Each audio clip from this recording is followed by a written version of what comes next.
Yo, tol. Good luck, tol. Good luck. Shay, ikaw na next battle. Good luck. Uy, tol, galingan mo ha. Huwag ka mag-choke. Yung linya mo, tol, huwag mo kalimutan. Sa first round, yung bago mag-ano, ano yung kalimutan mo. Uy, tol, salamat sa pagsuot ng Love Dishonor shirt. Salamat sa suporta. Kaya yan, tol. Huwag mo kung mawawala. Kung ano naman yung pinakos natin sa kanina sa bahay. Yo, Flip Top, nandito tayo ngayon sa loob ng utak ni Shay. Ako nga pala si Enigma. Mali yata pakinggan na nasa loob ako ng utak ni Shay. Nakawalong track na tayo. Ito, isa pang malupit na parating. Sa kanan, mula Mandaluyong, magingay para kay Shay.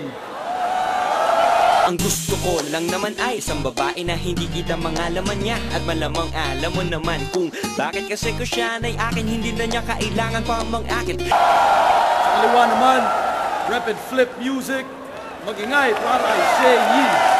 Yo tol, kapatid, rap and tropa pips, Dre bro, pare koy at sa mga chicks. Ako nga pala si Christopher John. Ang Kiko nagpapasalamat sa mga tao na sa gig namin. O tol, sundan natin yung oras mga tol. Promo nga pala.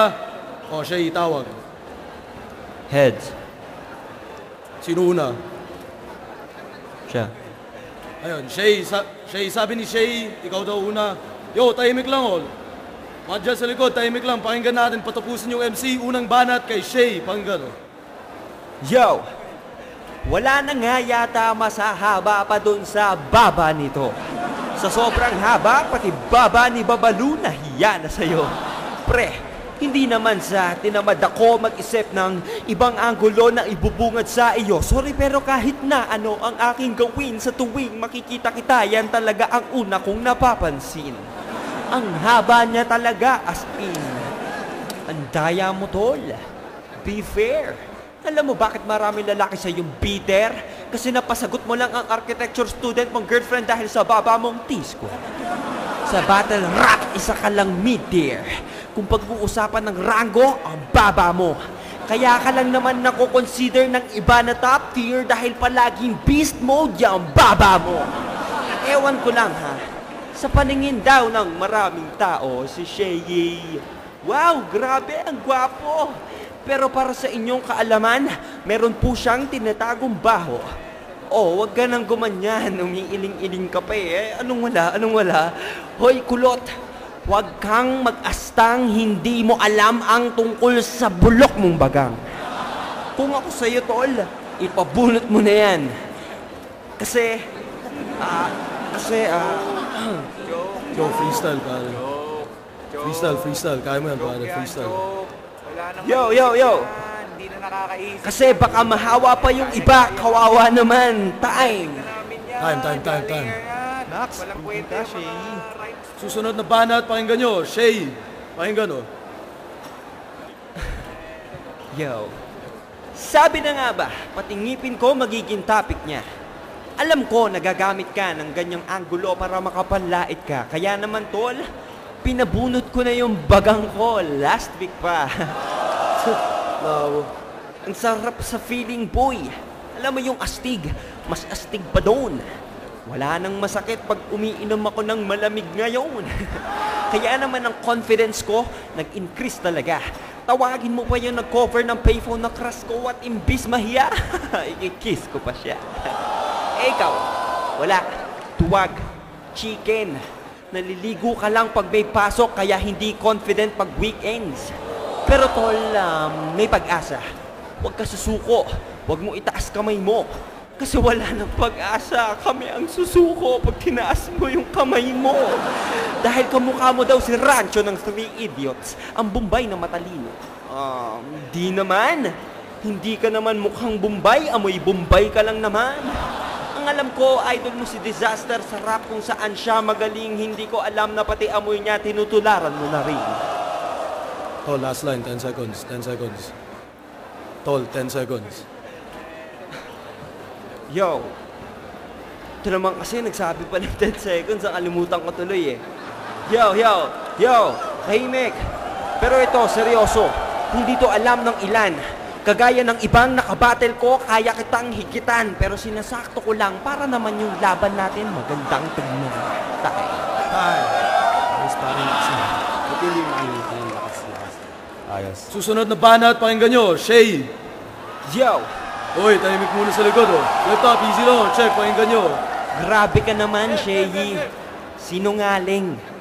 Anong mabaho kahit ilong ni Smaglas walang naaamoy sa akin? O sige, pag may lakad lang ako naliligo. Pero sorry, unlike you, I'm a busy person. Araw-araw ako may lakad, kaya araw-araw ako naliligo. Dahil labong po. At wow naman, nagbibigay partida. Kala mo magaling mag-rap? E sa rap mo sa payphone, offbeat ka, hindi mo lang tanggap. Nag-post ka pa ng note na parang sinisisi mo pa ang critics mo. Bilang manunulat, responsibilidad mo kung paano mo ipaiintindi yung lyrics mo. Halimbawa, sa SS versus LA, mga barang parang simple pero talagang dagsa ang wordplay. Diba? Hindi mo pwedeng isiksik ang pananaw mo sa iba. Bakit? Kasi mas malaki ang mata mo sa kanila. At alam nyo ba na ang adik na to'y bakla talaga? Sa tuwing siya'y nagbabato, nag-aaladar na pa siya. Kaso kahit dar na ang sinisigaw niya ng malakas, dahil sa kanyang baba, volta ang labas. Kaya hindi ko alam kung bakit ang lakas ng loob mong mag-angas, ang lalaki lang naman sa'yo ay ang anyo mong panlabas. At real talk sa Davao, di ba nagising ka? Si Enigma sa mukha mo nakatutok yung puwet na sa'yo?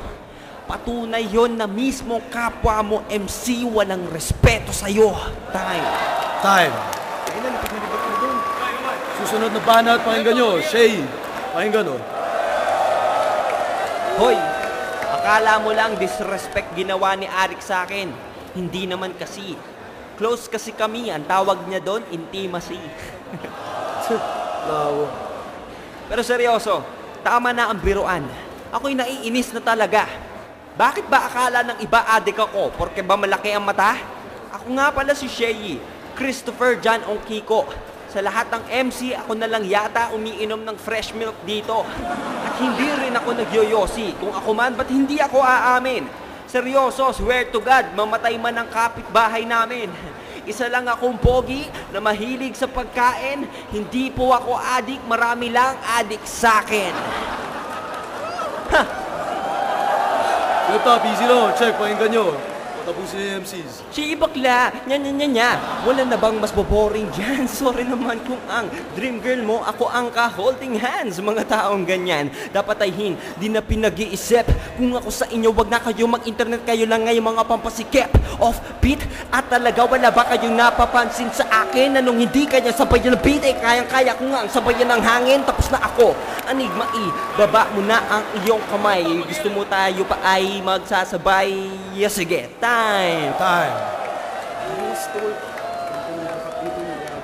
Mga shit. Oy, tulog ka muna. Yo, huling banat kay Shay, yo. Pakinggan natin, o. Patapusin natin. Huling banat na lang. Flip music artist? Weh, kala mo bagay sa'yo ang tag na yan? Artist sa katunayan, tagabuhat ka lang ng bag ni Ann. Sino ba tong Shay na to? Sikat ba yan? Celebrity hanggang ngayon wala pa yung sariling sasakyan. Yo, tahimik muna sa likod. Kung di kayo interesado, labas muna kayo. Kung manamit, papolo-polo pa, kala mo kung sinong mayamang maarte. Nakita ko yan, nakikipagsiksikan, makasakay lamang ng MRT. Kung Shay na to, mayaman daw, sino ang nagsabi? Kwarto niya nga walang aircon na meron ng kalawanging electric fan niyang Asahi. Kapag magpupunta ng studio na mo problema pa sa pabasahi. Tapos pagka uwi, natitira lang niya na pera, pambili niya lang ng tapsi. Hindi ako matatapos nito, pagkat ang kapintasan mo ay unli. Pero ito, isa pa, para hindi ka deserving maging kakolab si Sampi. Dahil hindi ka tunay na hip-hop, yan ay isang katotohanang wala ng tanong. Kasi kung tunay ka, dapat ang suot mo malaking damit at maluwag na maong. Dapat hindi ka nagla-love song, ganun. Tapos na sa akin ng bobo na to. Mo, Shay, ayoko sa'yo. Sinabi sa idol ko. Time. Yo, huling banat kay Shay, yo. Pakinggan natin, o. Patapusin natin. Huling banat na lang. Yo, ano?